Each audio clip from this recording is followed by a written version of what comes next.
नमस्कार दोस्तों, मैं सुमित मिश्रा लेकर आया हूं हमारे चैनल न्यूज़ आग हिंदी पर एक नई सीरीज़। दोस्तों, पैसों की अहमियत कोरोना के टाइम में हमने सबने अच्छे से जान लिया है, पर हम में से कई ऐसे लोग हैं जिन्हें ये नहीं पता है कि पैसों को कमाया कहाँ से जाए, उसको इन्वेस्ट कहाँ किया जाए और उसको किस तरह संभाला जाए ताकि आगे आने वाले समय में उन्हें पैसों की भारी दिक्कत ना झेलनी पड़े। तो इसी बारे में बात करते हुए हम एक नया सीरीज़ लेकर आ रहे हैं जिसका नाम है जर्नी ऑफ योर मनी, यानी कि आपके पैसों की यात्रा। दोस्तों, इसी बारे में बात करते हुए आज हमारा पहला एपिसोड हम लेकर आ रहे हैं जिसका नाम है स्टूडेंट के पैसों की यात्रा। इस यात्रा में हमारे साथ रहेंगे मिस्टर प्रतीक जी, जो कि हमारे एक्सपर्ट हैं और फाइनेंशियल एडवाइज़र हैं। मिस्टर प्रतीक जी की एक आइडियोलॉजी मुझे बहुत पसंद आई है। उनका मानना है कि जो आदमी सोते हुए भी पैसे नहीं कमाता है उसको ज़िंदगी भर पैसे कमाने के लिए मेहनत करनी पड़ती है। तो आइए प्रतीक जी से जानते हैं कि एक स्टूडेंट की पैसों की यात्रा कैसे होती है। प्रतीक जी, मैं आपसे पूछना चाहूँगा कि एक स्टूडेंट अपनी पॉकेट मनी के अलावा कहाँ से पैसे कमा सकता है? थैंक यू न्यूज़ आयोग, आपने ये मौका दिया हमें कि हम लोगों को बता पाएँ या उन्हें जागरूक कर पाएँ कि ये जर्नी ऑफ मनी कितनी आसानी से और कितने अच्छे ढंग से की जा सकती है। मैं पार्थ भाई का और सुमित जी का बहुत बहुत धन्यवाद करता हूँ। आपने पूछा एक स्टूडेंट अपने पॉकेट मनी के अलावा कैसे पैसे कमा सकता है। पॉकेट मनी से ही पैसा कमाया जा सकता है। एक एग्जाम्पल के तौर पे अगर मैं बात करूं, किसी स्टूडेंट को पॉकेट मनी 100 रुपये मिलती है। 100 रुपये से या हम कहीं खर्चा कर सकते हैं या उस 100 रुपये को हम कहीं इन्वेस्ट कर सकते हैं। जहां हम इन्वेस्ट करेंगे हमारी इनकम चालू हो जाती है, चाहे वो छोटी सी एक एफडी क्यों ना हो और चाहे वो स्टॉक मार्केट क्यों ना हो। जिसकी जितनी रिस्क एपेटाइट उतना उसको वहाँ डाल देना चाहिए और उससे वो इनकम कमा सकता है। प्रतीक जी, ज़्यादातर स्टूडेंट्स को कैश में पैसे मिलता है। अब कैश में इन्वेस्ट कैसे कर सकें, या फिर कैश को हम मतलब ऑफलाइन पैसे को ऑनलाइन पैसे में कैसे कन्वर्ट कर सकें? बैंक अकाउंट ऑनलाइन में कैसे खोलें, ऑफलाइन कैसे खोलें? ये कोई बेसिक आप ओवरव्यू दे दें स्टूडेंट को तो अच्छा रहेगा। ये सबसे बढ़िया क्वेश्चन मुझे इसलिए लगता है क्योंकि आज के स्टूडेंट्स को सिर्फ पैसे कमाने से पहले ये पता होना चाहिए कि कहाँ से और कैसे सेफली पैसा कमाया जा सकता है। अगर से सपोज आपको 1000 रुपये कैश मिलता है, प्लीज़ आप उस कैश को लेने से पहले अपने फादर या मदर जो भी आपको पैसा दे रहे हैं उनसे समझिए कि आपका बैंक अकाउंट कहाँ है। आपके जो बैंक अकाउंट है उसमें क्या वो मनी रजिस्टर्ड है। अगर वो रजिस्टर्ड है तो आप इंस्टेड ऑफ 1000 रुपये कैश में लेना, वो आपकी खर्चे के लिए यूज़ हो सकते हैं, पर बैंक अकाउंट में 1000 रुपये लीजिए। वहाँ से आप एक छोटा सा डीमैट अकाउंट खुलवाइए जिसमें ब्रोकरेज कम हो ताकि आपको खर्चा बहुत ज़्यादा नहीं लगे और वहाँ से आप इन्वेस्टमेंट चालू करिए। तो ये जो बैंक अकाउंट जानने का तरीका होता है, इसमें कई बार लोग हमसे पूछते हैं कि सर कौन सा बैंक सबसे बढ़िया है। मैं हमेशा बोलता हूँ हर बैंक अच्छा होता है तभी वो बैंक कहे जाता है, लेकिन आप जब तक कोई भी पर्सनल बैंक में जाकर विजिट करके अकाउंट नहीं खुलाते तब तक उस बैंक का एक्सपीरियंस आपको नहीं मिलता है। हो सकता है मेरे लिए कोई बैंक बहुत अच्छा काम कर रहा हो तो मैं वो रेफ़र करूंगा, पर शायद आपका अनुभव उस बैंक के अलावा किसी और बैंक में बहुत अच्छा रहेगा। तो ये जो जर्नी होती है स्टूडेंट्स की, जिसके को मैं नॉलेज कहता हूँ, प्लीज़ उसे एक्सप्लोर करिए। आप जाएं उस बैंक में, जाकर उनके मैनेजर से मिलिए, अपने अकाउंट के बारे में जानिए कि मिनिमम बैलेंस, मैक्सिमम बैलेंस, क्या तरह का अकाउंट है। उस अकाउंट को वहाँ से आप डीमैट उसी बैंक अकाउंट में खुला सकते हैं, क्योंकि हर बैंक का एक डीमैट का पोर्टफोलियो भी होता है जहाँ से आप इन्वेस्ट कर सकते हैं। तो ज़रूरी नहीं है कि आपको बैंक के अलावा कहीं जाना पड़े। तो ये सारे रास्तों से आप अपने पैसे जो ऑनलाइन होते हैं, इंस्टेड ऑफ जो आप कैश लेते हैं, उससे आप सीधा ट्रेडिंग कर सकते हैं। लेकिन कभी भी कोई भी पॉकेट मनी मिले तो उसको आप आज के दिन में, क्योंकि आप इन्वेस्ट करना चाहते हैं, उसे बैंक अकाउंट में लीजिए और आपको अगर कैश की ज़रूरत है तो एटीएम कार्ड से आप उसे विड्रॉ कर सकते हैं। तो ये रास्ता सबसे सिंपल होता है। तो ये तो हो गया कि स्टॉक क्या परचेज करना है। ओवरऑल शेयर मार्केट किसे बोला जाता है, जो आप समझते होंगे या आप देखते होंगे, जो निफ्टी इंडेक्स होता है, जो सेंसेक्स होता है, वो भारत का स्टॉक मार्केट कहता है। ऐसे ही बाहर के देशों में नैस्डैक हो गया जो यूएस का है, वहाँ पे लोग इन्वेस्ट करते हैं, वहाँ के स्टॉक्स को परचेज करते हैं। और क्या इंडिया में बैठकर वो स्टॉक्स परचेज किए जा सकते हैं? एब्सोल्युटली किए जा सकते हैं। तो ये तो हो गया स्टॉक मार्केट के बारे में जानना। पर कोई भी स्टॉक मार्केट के स्क्रिप्ट लेने से पहले उस कंपनी के प्रमोटर्स, उस कंपनी का पी रेशियो, क्या वो कंपनी डिविडेंड डिक्लेयर करती है, ऐसे बहुत सारे तरीके होते हैं जिससे पता चलता है कि उस कंपनी में हमें इन्वेस्ट करना चाहिए या नहीं करना चाहिए। मेरी एक और फिलॉसफी है जिससे मैं मानता हूँ, easy money is no money. जहाँ पर मैं पैसों के लिए मेहनत नहीं करनी पड़े उस चक्कर से आप दूर रहें, क्योंकि अभी आप स्टूडेंट हैं। जिस समय आपको उतनी नॉलेज आ जाएगी या आप उस बिजनेसमैन बन जाएंगे, उस समय शायद आप तरीके ढूंढ पाए कहाँ से आप इजी मनी रोटेट कर सकते हैं। पर जब तक आप स्टूडेंट हैं, विदाउट नॉलेज प्लीज़ कहीं भी इन्वेस्ट मत करिएगा।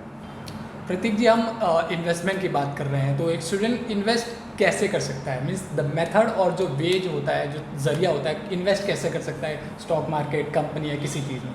वो जरिया, मिडल मैन क्या हो सकता है?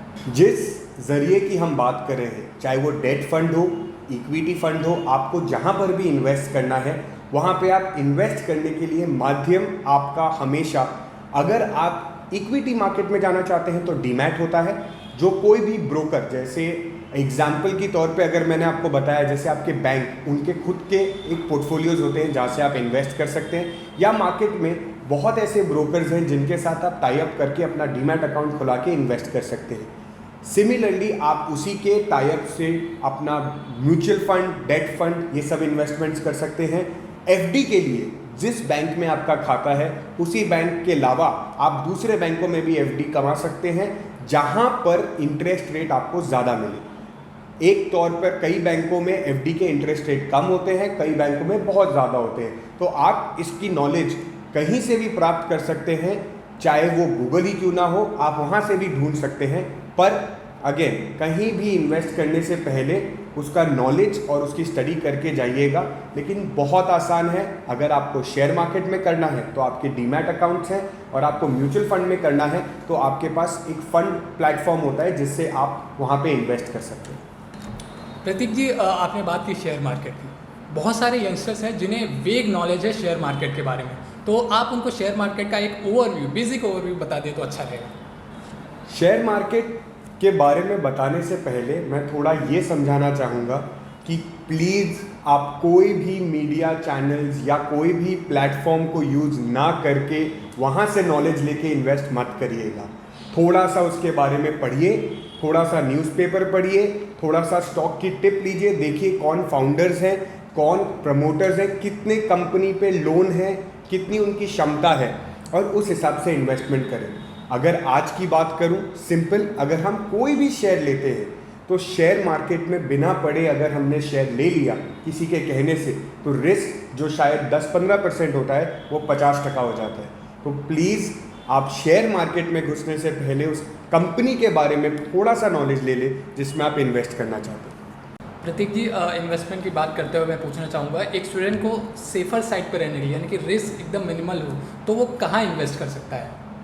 I think as a student आपको जो आपके एज पे इन्वेस्ट करना चाहिए वो जनरली एफडीज, पीपीएफ, जो सेफर इन्वेस्टमेंट्स होते हैं वहाँ पे जाना चाहिए। आपके पास उदाहरण के तौर पे अगर सिर्फ 100 रुपये हैं तो 100 रुपये में से 20 रुपये हमेशा आपके पास सेविंग्स में पड़े होने चाहिए, क्योंकि इसको हम तुरंत यूज़ कर सकें अगर कोई क्राइसिस आए। 20 रुपये ऐसे होने चाहिए जो आपके एफडीज या पीपीएफ में पड़े हों, जिसका बहुत कम इंटरेस्ट मिलता है लेकिन वो एकदम सेफ है, और आपकी एज पे सेफ ज़्यादा नॉलेज क्योंकि आपके पास उतनी नहीं होगी तो उतना ज़्यादा रिस्क आपकी एपेटाइट नहीं होनी चाहिए।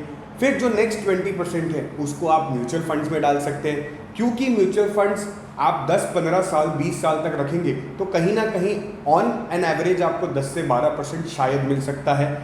उसके बाद जो बैलेंस फंड बचता है जिससे आप थोड़े बहुत एक्सपेंस कर सकते हैं, और 5 या 10 रुपये ऐसे होने चाहिए जिसको आप इक्विटी मार्केट्स में डालें, जिसमें शायद रिवॉर्ड ज़्यादा हो लेकिन रिस्क भी ज़्यादा होता है। इसलिए मैंने कहा था कि नॉलेज अगर है तो इक्विटी में 5% तक आपके एपेटाइट का आपको ज़रूर पैसा डालना चाहिए, क्योंकि उससे आप कहीं ना कहीं जब धीरे धीरे बड़े होंगे या एंटरप्रेन्योर बनेंगे तो आपको समझ आने लगेगा कंपनी के फंडामेंटल से कि हाँ, ये कंपनी जो है वो बहुत सही है, और जो पैसे मैंने 5% डाले वो शायद मैं 7% कर सकता हूँ।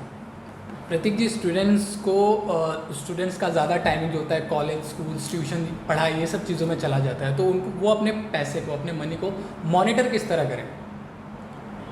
जैसे कि मॉनिटरिंग की बात आई, मैंने बहुत पहले भी कहा था एफडी, पीपीएफ, SIPs, ये जो जरिए होते हैं इसमें आपको रेगुलर मॉनिटरिंग की ज़रूरत नहीं पड़ती है।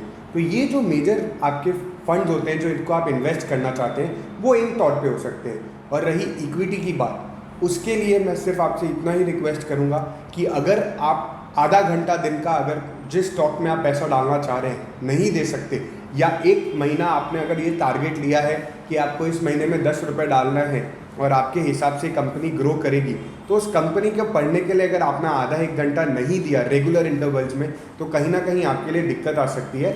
इसलिए उसको उस रिस्क एपेटाइट से हट के PF, सिंपल SIPs और उस सब में ध्यान देना चाहिए जिसमें रेगुलर मॉनिटरिंग की ज़रूरत नहीं है। स्टूडेंट्स मोबाइल पर दिन भर रहते हैं मोस्टली, तो ऑनलाइन हमें बहुत सारे गैम्बलिंग के ऑप्शंस मिलते हैं, बहुत सारे फ्रॉड्स के चीज़ें हमारे सामने दिन ब दिन आती रहती है। तो उन सब चीज़ों से कैसे अवेयर हो हम लोग और उन सब चीज़ों से कैसे स्टूडेंट्स बच सके? जो रही गैम्बलिंग की बात या फ्रॉड वेबसाइट्स की बात, उसमें कई बार क्या होता है, जैसे कि मैंने आपको बोला no money is easy money, वहाँ पे आपको ये ध्यान देना चाहिए कि यार ये 10 रुपये का तुरंत 100 रुपये कैसे हो रहा है, या लोग क्या जो अफवाहें फैला रहे हैं वो सही है। तो सपोज़ आपको कोई भी एप्लीकेशन पता चलती है या कोई भी वेबसाइट पता चलती है, आप उस पर जाएं, उसकी जांच करिए, देखना आपको पता चल जाएगा कि वो अपने आप ही बहुत गलत वेबसाइट है या फ्रॉड वेबसाइट है। क्योंकि कोई भी पैसा अगर 10 का 100 होता तो शायद सब कमा सकते थे, लेकिन यही से बचने का सिंपल तरीका ये होता है कि हमने जब भी उस वेबसाइट्स को पढ़े वो वहाँ से ही अपने आप ही डिलीट होते गए और हमने वहाँ पे पैसे ही नहीं डाले, ना कि हमने सिर्फ सुना और डाल दिया। इसलिए कोई भी चीज़ इन्वेस्ट करने से पहले या कोई भी गैम्बलिंग साइट से बचने के पहले 10 बार उसके बारे में पढ़ लें और उसके बाद ही इन्वेस्ट करें। और अगर लास्ट में भी कई बार आपको लगा कि नहीं यार, हो सकता है कि शायद ये सही है क्योंकि जो मैंने पढ़ा है वो सही है, तो आप वहाँ पे 1 रुपया डालिए या 1% आपके इक्विटी का डालिए या आपके पैसों का डालिए, जिसमें अगर वो लॉस भी हो जाए तो आपको कहीं नींद आपकी ख़राब नहीं हो या आपके पेरेंट्स से आपको झूठ नहीं बोलना पड़े। ये चीज़ ज़रूर ध्यान रखिएगा, कोई भी काम करने से पहले नॉलेज और फैमिली, ये 2 चीज़ें आपके पास हमेशा सपोर्ट में होनी चाहिए, क्योंकि एट दी एंड ये दोनों ही आपको कहीं ना कहीं आगे लेके जाएंगे। लॉस प्रॉफिट कोई भी इन्वेस्टमेंट में हो सकता है, लेकिन जितना नॉलेज से आप उसे इन्वेस्ट करेंगे उतना आप खोने का रिस्क कम करते जाते हैं। तो सबसे पहले मैं धन्यवाद करना चाहूँगा प्रतीक जी का। उन्होंने एकदम बारीकी और बड़ी सरलता से समझाया कि एक स्टूडेंट की पैसों की यात्रा कैसे होती है, स्टूडेंट पैसे कहाँ से कमा सकता है, कहाँ डाल सकता है, अपनी रिस्क एपेटाइट कितनी हो सकती है, कहाँ किन किन चीज़ों से बचे। तो नेक्स्ट एपिसोड में हम बात करेंगे अगले पैसे की यात्रा को, जिसका हमने नाम रखा है वयस्कों की पैसों की यात्रा, यानी कि एडल्ट्स जर्नी ऑफ मनी। और हर गुरुवार रात 8 बजे जुड़े रहिए न्यूज़ आग हिंदी चैनल पर ऐसा ही हमारे एपिसोड्स देखने के लिए।